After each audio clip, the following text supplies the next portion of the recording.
Who is your first love? Mom. Oh, very good. His mom is his first love. My Yours? dad. Oh, that's cute. You? My grandma. Oh, wow, that's nice My too. family. Wow. And what about you? Who's your? My dad. Oh, so all of us have our first love. What about your first love, Pastor? I know what he's going to say, so I better not ask. So, actually, in different stages in our lives, if you notice that as kids, our first love is always going to be our parents or something that we like, maybe toys or, or maybe your skateboard or, something that is, yeah, so you can even like things over love of your heart. But as we grow older, you would have noticed, like looking at your parents and all that, that they got married and they love changed. So from the toys and from your parents, and as you grow older, then you get another love. Then as you become adults, then again there's a different love in your life. It's not the same thing as you were when you were a child. Whoever occupies their heart is their first love. So we all have that need, right? Right from kids, we have this need. We need to fill our heart with something. Because what happened, the story of Adam and Eve, that they sinned. And before they sinned, they were having this nice communication with God, and they didn't have any needs because God satisfied all their needs. Because they were with God all the time, talking and communicating with Him and loving Him, and He was their first love actually. But what happened was when they sinned, this first love got separated from all human beings. That's what happened to all of us just because of Adam and Eve. The sin separated and caused a void in our hearts. That means like an emptiness, a loneliness, which has to be filled with anything. So what happened was when Satan told Adam and Eve to disobey God, and when God said, don't eat from this fruit of this tree, you can eat from any other, but somehow the other, they disobeyed God, they ate that fruit, and Satan opened their eyes to a different world.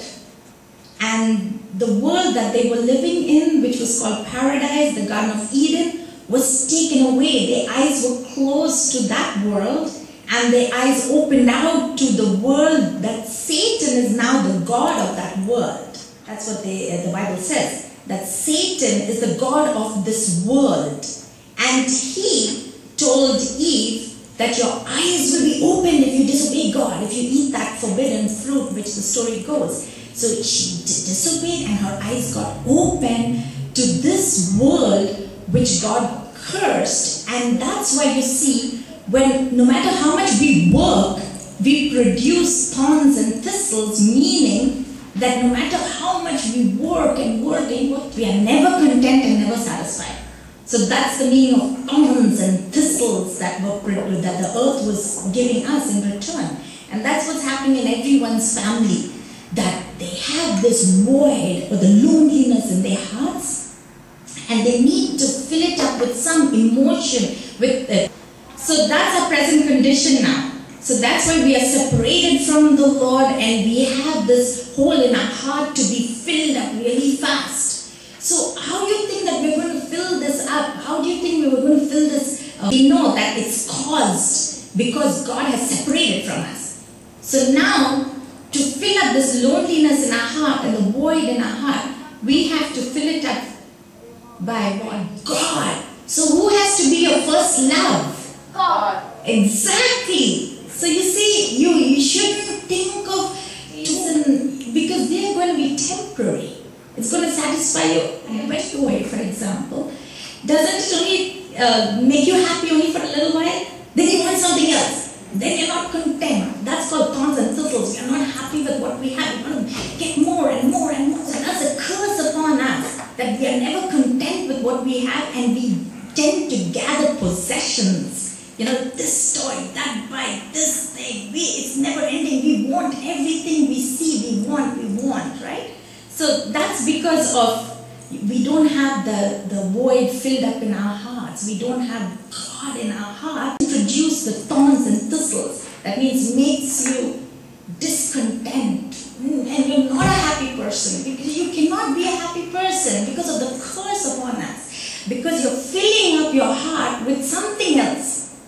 So that's why you can never be happy. You'll always be wretched. You'll always be sad. You'll always be crying. You'll always be asking, wanting, needing. All these things happen just because we're not having this God in our heart to fill up that void. And then once the void is filled, then your communication can go on with the Lord. Then you can start talking with the Lord. So now the question is, how to fill up this void? Anyone knows the answer? Like, how do you get this God into your heart and fill up this void so that now you can have a paradise, a Garden of Eden, a lovely place to live? That earth and heaven for you will become one just because you have this God in your heart. So that's how our lives have to be. We have to have this God in our heart to fill up this void and make us happy people.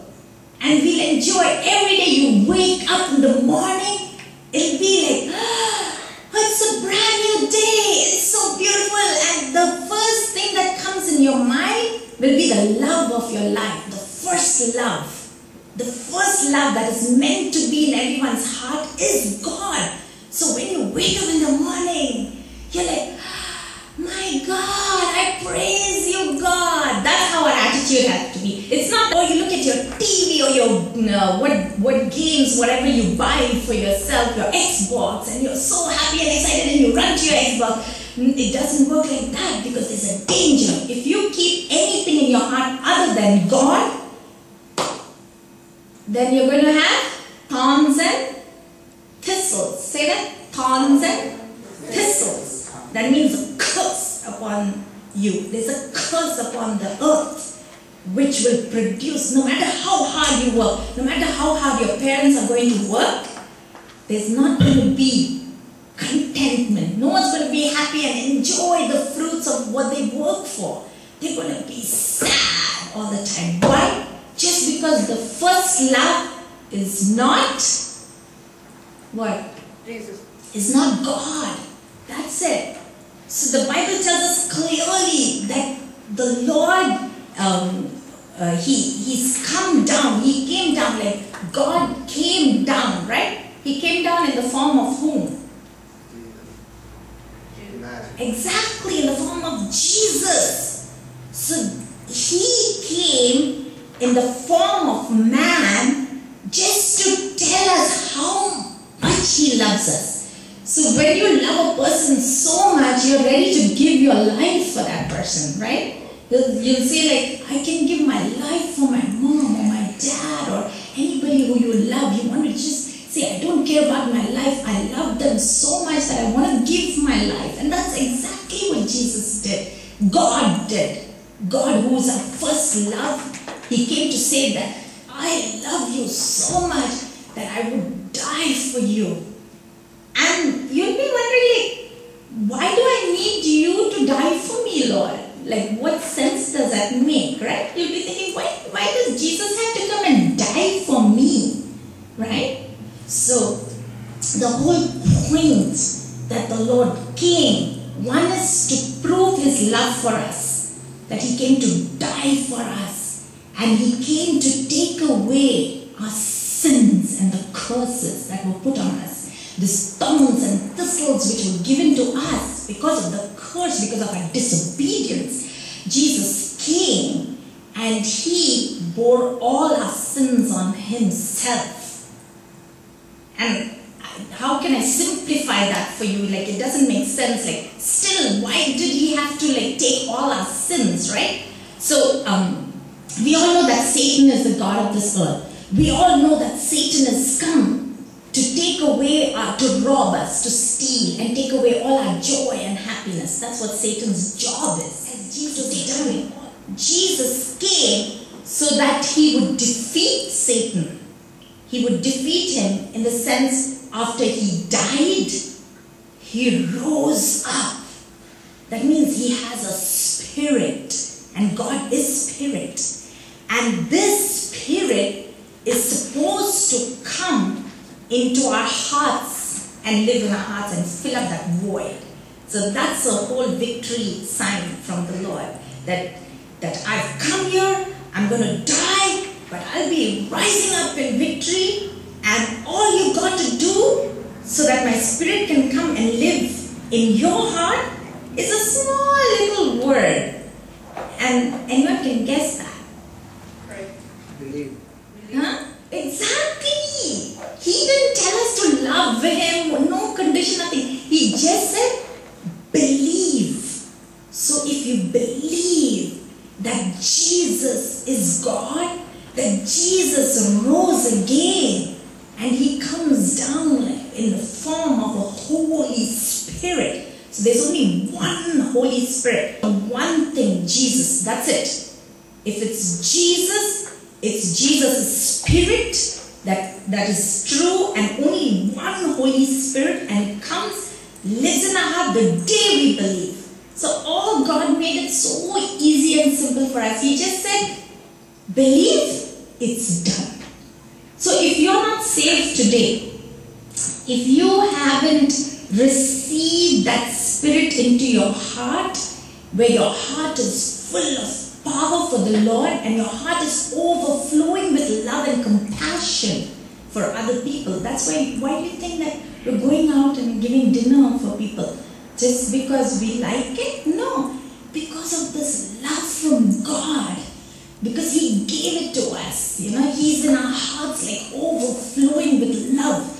So that's why we go around like doing this. That we want to spread the gospel. We want to spread Jesus to everyone so that everyone will have a beautiful life and no more curses, no more thorns and thistles, but joy and happiness. That's the whole thing about the Lord said, I came to give you life in abundance. So we have plentiful, he said. He just has to come into your heart like in the form of his Holy Spirit the day you believe. If you haven't had that supernatural experience with our God yet, it has to happen. If you're talking about spirit, you're talking about something that we can't see. So it's related to supernatural. So if the supernatural thing hasn't yet happened in your heart and transformed you, then it's yet to happen. Because, and why it doesn't happen is simple. It's just because there's a doubt somewhere in your mind. Because the Lord said clearly, right, the key word is believe. Just believe. He said believe. But how difficult it is for us to believe. How difficult? Is it easy for us to believe something we can't see? No way. It's very, very difficult to believe something you cannot see. Right? So that's why he said from now onwards, what you have to do is, if you have Bibles at home, maybe I can get you Bibles if you want. Ask your mom, or maybe you can see movies on Jesus. I want to know about Jesus. I want to believe. See, you can't just say by your mouth, oh, I believe, when you don't know, right? You got to know. And you can't fall in love with anyone by not knowing, right? So you got to, and he didn't even say that. He didn't even put it as a condition that, oh, you first have to love me. How can you love a person? Because he made it clear that he loved first. And only then we can love.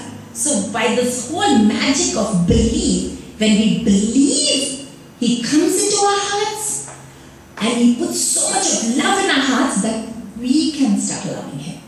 So it's not a set of rules and regulations and rituals and all that kind of thing that doesn't work.